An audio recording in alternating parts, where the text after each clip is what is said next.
انی تارکم فیکم الثقلین کتاب اللہ ہے و عزرتی اہل بیتی.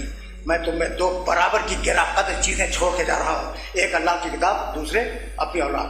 ماں ان تمسکتم بہما. اب یہ جملہ بھی تمہیں کہہ دوں تو بہتر ہی ہے. ماں ان تمسکتم بہما, بھئی یہ کن سے گفتگو ہو رہی ہے؟ رسول فرما رہے ہیں, تو جو رسول کے زمانے کے ان سے بات ہو رہی ہے.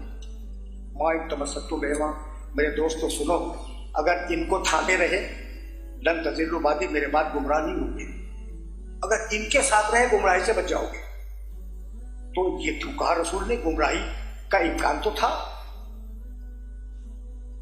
سمجھ بھائی جب رسول کہے کہ تم اگر ان کو تھامے رہو تو گمراہی سے بچ جاؤ گے, امکان گمراہی ہے نا, خطرہ تو ہے گمراہی کا.